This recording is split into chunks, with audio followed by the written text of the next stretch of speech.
गांव की महिला की बात सुनकर दंग रह गए पीएम मोदी। कौन है महिला जिससे मोदी ने पूछा चुनाव लड़ोगी? काशी की महिला ने मोदी के सवाल का अब दिया जवाब।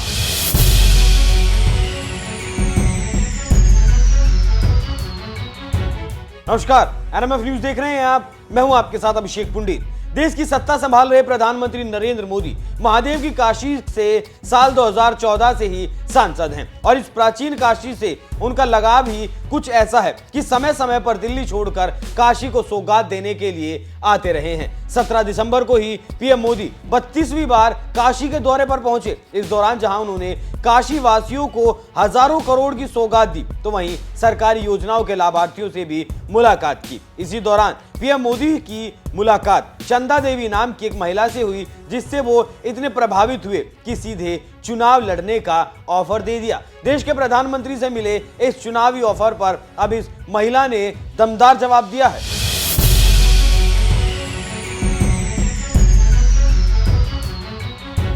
देश के प्रधानमंत्री नरेंद्र मोदी काम के साथ साथ दमदार भाषण के लिए भी बड़े मशहूर हैं, ये बात तो आप भी जानते हैं। लेकिन काशी की एक महिला ने तो ऐसा भाषण दिया जिसके मुरीद खुद पीएम मोदी भी हो गए और उसे चुनाव लड़ने का ऑफर दे दिया। ये बात है 17 दिसंबर की, जब पीएम मोदी काशी दौरे पर गए थे और लखपति दीदी योजना की लाभार्थियों से वो बात कर रहे थे। इसी दौरान वाराणसी के बरकी गांव की रहने वाली चंदा देवी ने जब अपने बारे में बताना शुरू किया, तो वहां बैठे पीएम मोदी के साथ साथ हर कोई सुनकर उन्हें हैरान रह गया। मेरे परिवार में कुल 5 सदस्य हैं।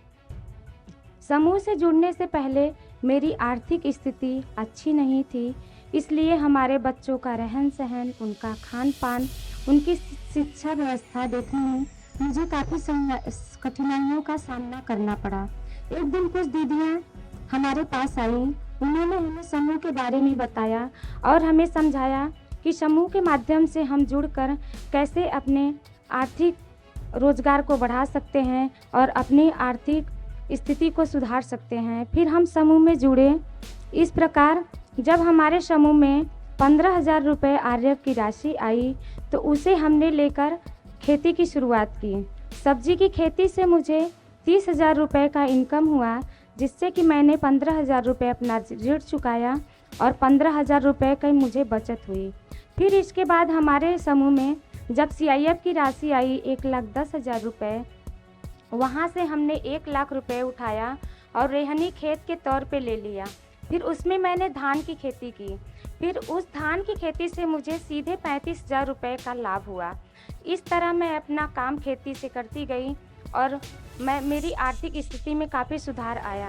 स्वयं सहायता समूह चलाने वाली गांव की महिला चंदा देवी ने जिस तरह से अपनी बातों को रखा, उससे खुद पीएम मोदी इतने प्रभावित हुए कि उन्होंने मौके पर ही चंदा देवी को चुनाव लड़ने का ऑफर दे दिया। लेकिन मौके का फायदा उठाने की बजाय चंदा देवी ने बड़ी ही सहजता के साथ परिवार का हवाला देकर चुनाव लड़ने से इनकार कर दिया। चंदा देवी जी, आपकी पढ़ाई क्या हुई है? Sir, inter pass. तो आप इतना बढ़िया भाषण करती हैं, जी सर। तो कभी चुनाव लड़ी हो क्या? नहीं सर। तो लड़ोगी? नहीं सर, ये सर आपसे हम इंस्पायर होते हैं सर। आप जो प्रयास करते हैं सर, हम उनसे अपना कदम मिलाकर चलते हैं। इस वजह से जो हम आज हासिल कर पाए हैं सर, ये हमारा सौभाग्य है कि हम आपके सामने उपस्थित हैं सर और आपके सामने 2 बातें बोल रहे हैं सर। ये हमारे लिए बहुत बड़ी गर्व है। अरे ये सब महिलाएं तालियां बजाएगी।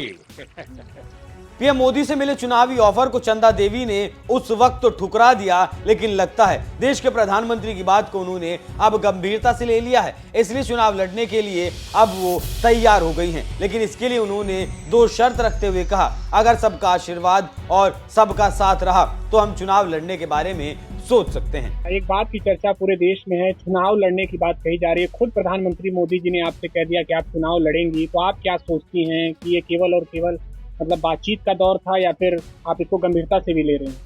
नहीं, इस बात को तो हम गंभीरता से नहीं लिए, क्योंकि वो हमारी बातों से, हमारे मंच पे जो हमने बात कही उससे प्रभावित होकर बोल दिए ऐसा।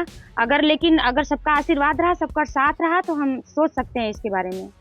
साल 2004 में इंटर की परीक्षा पास करने वाली चंदा देवी की इसके अगले साल ही यानी 2005 में शादी हो गई थी, जिसकी वजह से उनकी पढ़ाई बीच में छूट गई। उनके परिवार में 2 बच्चे हैं। बड़ी बेटी प्रिया 14 साल की है और हिंदी मीडियम से प्राइवेट स्कूल में पढ़ाई करती है, जबकि छोटा बेटा 8 साल का है जो अभी सरकारी स्कूल में पढ़ता है। चंदा देवी का कहना है कि वो तो ज्यादा नहीं पढ़ सकी, लेकिन वो अपने बच्चों को अच्छे स्कूल कॉलेज में जरूर पढ़ाना चाहती हैं और मोदी सरकार की ओर से चलाई गई लखपति दीदी योजना के जरिए वो अपना ये सपना भी पूरा करना चाहती हैं। पीएम मोदी ने इसी साल 15 अगस्त को लाल किले की प्राचीर से देशवासियों को संबोधित करते हुए लखपति दीदी योजना का जिक्र किया था। आर्थिक रूप से पिछड़ी महिलाओं के सशक्तिकरण के लिए शुरू की गई ये योजना महिलाओं की आर्थिक स्थिति और उनके कल्याण को ध्यान में रखकर तैयार की गई है। इस योजना के तहत महिला स्वयं सहायता समूह की अध्यक्ष बनी चंदा देवी अब पीएम मोदी से मिले ऑफर के बाद चुनाव लड़ने के लिए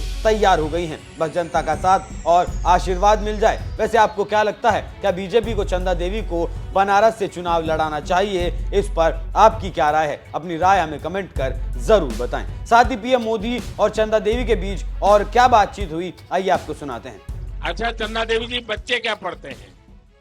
सर अभी मेरी बिटिया कक्षा 7वीं में है सर, और हमारा बेटा अभी कक्षा 3 में है सर।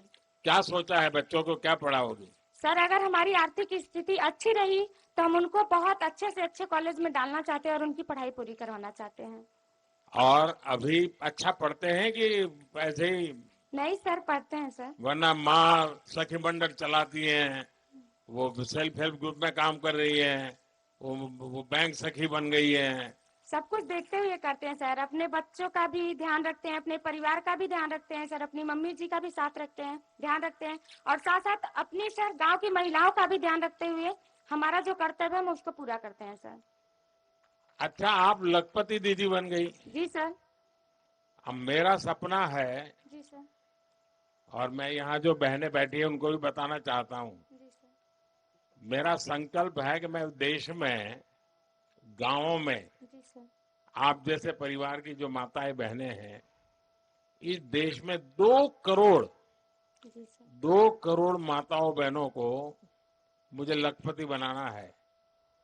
तो आपकी बात जब सुनेंगे ना तो लोगों को विश्वास हो जाएगा कि हाँ, लखपति दीदी बन सकते हैं। सर ये कहने की बात नहीं है, हम लोग बोल नहीं पाते हैं। हमारी तरह बहुत सारी दीदियां हैं सर जो समूह के माध्यम से जुड़कर आत्मनिर्भर बनी है और लखपति दीदी बनी है सर। यहाँ बोलने को हर किसी को मौका नहीं मिलता सर। ये हमारे कितनी बहनें हैं जो लखपति दीदी बनी होगी यहाँ? सर हमारे गांव में कम से कम हर समूह से 2-4 महिलाएं तो बनी गई हैं। 2-3 महिलाएं बन गई। जी सर। अच्छा, आपके समूह को मैं एक काम बताता हूँ, कर सकते हैं क्या? बताइए सर, प्रयास करेंगे पूरी तरह। देखिए, हमारे देश में जी सर। आजकल शादी ब्याह होते हैं जी सर। तो वो खड़े खड़े खाने का रिवाज शुरू हो गया अब। जी सर।